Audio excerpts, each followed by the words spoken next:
అనంత్ గారు, హ్మ్. మీకు వీటన్నిటితో పాటు ఇంత హృద్యమైన పాటలు రాసే మీకు హ్మ్. అద్భుతమైన చమత్కారం ఎక్కడి నుంచి వచ్చింది? గోదావరి. ఓహ్! అంతేగా.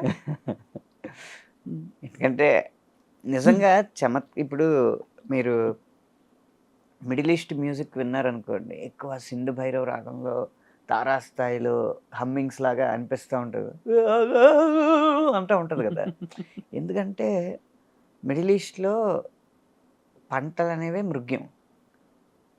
నీరు ఎప్పుడో గాని దొరకదు. ఏదో ఆ ఖర్జూరం, ఈత తింటా ఆ టైంలో అలా బతికేవారు కదా!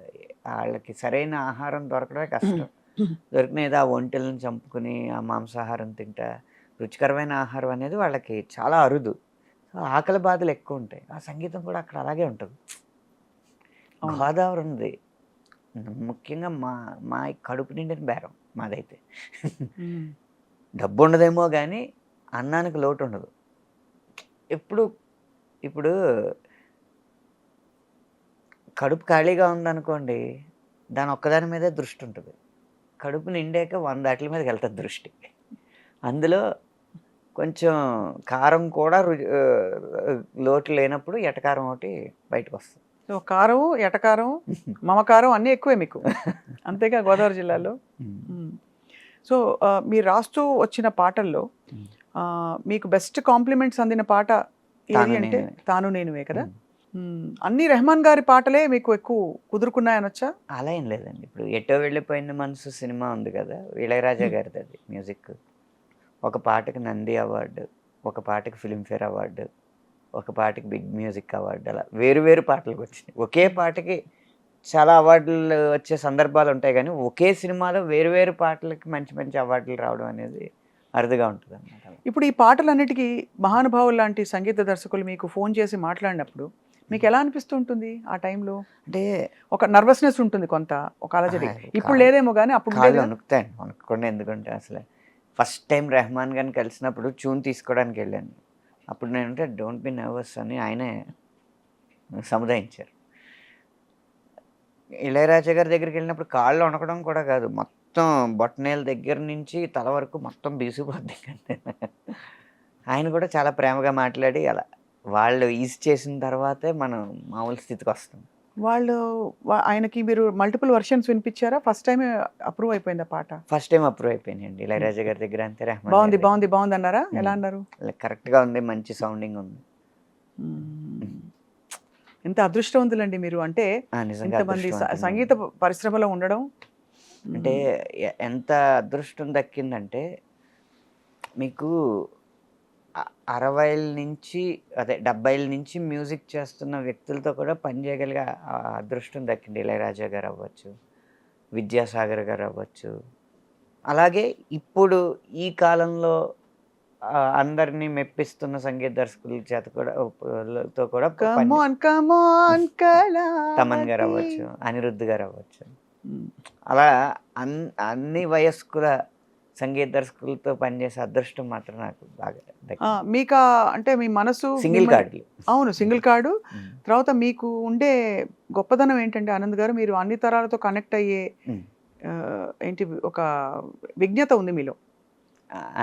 ఎవరి వయసుకు తగ్గట్టు వారితో అలా మాట్లాడడం అలవాటు నాకు. హ్మ్. మీ వయసేంటో ఈ ఈ ప్రాసెస్‌లో మేమెప్పుడు పసిగట్టలేకపోయాం. 39 సంవత్సరాలండి. దాంట్లో అబద్ధం ఏముంది. హ్మ్. పెళ్ళైపోయాక వయసు దాచుకోవడం ఎందుకు? అంతేనా? ఇప్పుడు దాచుకుని కూడా లాభం లేదు లాభం కాబట్టి. లేదు. హ్మ్. ఏం పనవ్వదింక. హ్మ్. అనంత్ గారు మీ పాటలు పాడేటప్పుడు చాలామంది హ్మ్. ఇప్పుడు కొంతమంది ఇతర అన్య భాషస్థులు హ్మ్. మీ పాట పాడేటప్పుడు సరిగ్గా ఉచ్చరించలేదని చెప్పి కొంతమంది పడిన సందర్భాలున్నాయి. హ్మ్. మీరెప్పుడైనా ఫీల్ అయ్యారా అలాగా? మీ పాటలే కాదు సరే.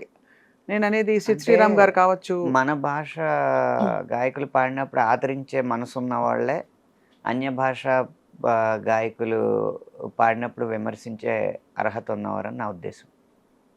అందరూ తెలుగువారి చేత పాడిస్తుంటే మరి ఆదరించట్లేదు. ఆదరించట్లేదా ఇంకా గూడా? ఆదరించట్లేదు. కొత్త గొంతు కావాలి. ఒక పదాన్ని కొంచెం తప్పుగా పలికితేనే కొత్తగా భావిస్తున్నారు. హ్మ్. అదీ కాక నేను మొహమాటం లేకుండా చెప్పేదేంటంటే, హ్మ్. మిగిలిన భాషల్లో ఉన్నంత నాణ్యత హ్మ్. మన తెలుగు భాష గాయకుల గొంతుల్లో చాలా అరుదుగా కనిపిస్తుంది. హ్మ్. కారణం మన పేరెంటింగ్ విధానం. ఎవ్వరు చిన్నప్పటి నుంచి ఈడు గాయకుడు అవ్వాలని చెప్పి తన పిల్లల్ని పెంచట్లేదు. ఇది సెకండరీగా ఉంచు, ముందు ఐఐటి కొట్టు, లేకపోతే మెడిసిన్ కొట్టు, అన్నీ కొట్టుకుని పుస్తకాలు వేసుకుని ఎత్తినేసి కొట్టుకో, ఇవన్నీ చెప్పిన తర్వాత వాడి సహజ సిద్ధంగా ఉన్న ఆశయానికి సెకండ్ ప్రిఫరెన్స్ ఇమ్మని, ఈ సమాజం మెచ్చే ఆశయం వైపు ఫస్ట్ ప్రిఫరెన్స్ ఇచ్చి కృత్రిమంగా ఆశయాన్ని జొప్పించి దాని తపస్సు దాని వైపు చేయించి ఒక 18 సంవత్సరాలు 25 సంవత్సరాలు వచ్చిన తర్వాత వాళ్ళ సమాజానికి అనుకున్నది, తల్లిదండ్రులు అనుకున్నది ఆడు సాధించిన తర్వాత ఆయన్ని సాఫ్ట్వేర్ ఇంజనీర్నో లేకపోతే డాక్టర్నో ఒక కార్పొరేట్గా ఆయన చేసిన తర్వాత ఇప్పుడు కావాలంటే నువ్వు ఏదైనా చేసుకోండి, ఇంకేం చేస్తాడు వాడు? అప్పటికే చిన్నప్పటి నుంచి సాధన ఉంటేనే కదా. అవును. అంటే తెలుగు వారిలో మాత్రం ఉందంటారా ఈ గుణం? తెలుగు వారిలోనే ఎక్కువ ఉంది. అంటే ఎందుకంటారు? అంటే అతి జాగ్రత్త ఏమో. చైనా వల్ల. చైనా వల్ల? ఒక సంస్థ పేరు చేయితో స్టార్ట్ అవుద్ది, ఒక సంస్థ పేరు నాతో స్టార్ట్ అవుద్ది. వాళ్ళు టీవీలో ఓదరగొట్టే ర్యాంకుల ఇది వల్ల అది మీరు అన్ని చూపిస్తేనే మాకు అర్థమవుతుంది. 1 2 5 ఈసారి ఐఐటి కాంపిటీషన్లో వరుసగా 1 1 1 2 2 2 5 6 7 7 7 ఇలా 10 లోపు 100 ర్యాంకులు సాధించిన సంస్థ మా అయిపోయింది. అబ్బ బాబోయ్, చాలా విషయం గమనించారు మీరు. అంటే ఎంత పెద్ద విషయం. మరి అంత ఓదరగొట్టేస్తుంటే మావాడు అందులోకి వెళ్ళిపోవాలి, మావాడు కొట్టేయాలి, మావాడికి కట్నం వచ్చేయాలి. ఇదే అవును. మా అమ్మాయి వెళ్ళిపోవాలి, మా అమ్మాయి మెడిసిన్ కొట్టేయాలి, మంచి ర్యాంక్ కొట్టేయాలి, తక్కువ కట్నం ఇచ్చుకోవాలి. ఈ ఇదితో వెళ్తున్నప్పుడు ఎలా కుదురుతుందండి? ఇప్పటికే ఆ జబ్బు పోలేదు. పోనీ సింగర్ని చేద్దాం అనుకున్న తల్లిదండ్రులైనా దేని చూసి ఇన్స్పైర్ అవుతున్నారు? రియాలిటీ షోస్ని చూసి ఆల్రెడీ వచ్చేసిన సినిమా పాటని ఎవరో అమ్మాయో అబ్బాయో పాడితే దానికి నుంచి తప్పట్లు కొడుతుంటే నువ్వు కూడా అలా కొట్టించుకోవాలని చెప్పి ఆ సినిమా పాటలు ప్రాక్టీస్ చేస్తున్నారు. సాధన లేదంటారు? సాధన అనేది జానపదం, శాస్త్రీయం, లలితం, పాశ్చాత్యం, ఈ సంగీతాలన్నిటిలో ఉన్న పునాదులు ఏంటి అవి సాధన చేయాలి.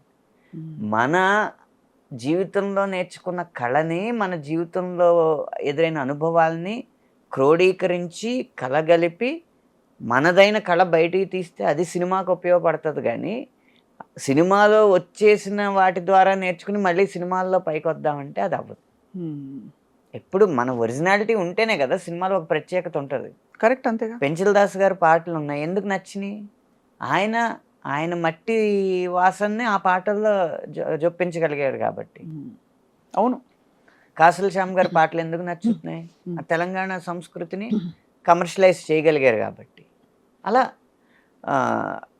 మన జీవితంలో అనుభవాలని సినిమాకి ఇవ్వాలి, కానీ సినిమా ద్వారా మనం అనుభవం పొందకూడదు. అవును. అది గమనించకుండా రియాలిటీ షోస్ని టార్గెట్గా పెట్టి అందులో సెలెక్ట్ అవ్వకపోతే ఏడుపులు పెడబబ్బులు పెట్టుకుని చేస్తున్నారు తప్పితే మూలాన్ని గమనించట్లేదు. ఇలాంటి వాతావరణంలో తెలుగులో గొప్ప గొంతులు వస్తాయని ఎలా ఎక్స్పెక్ట్ చేస్తాం?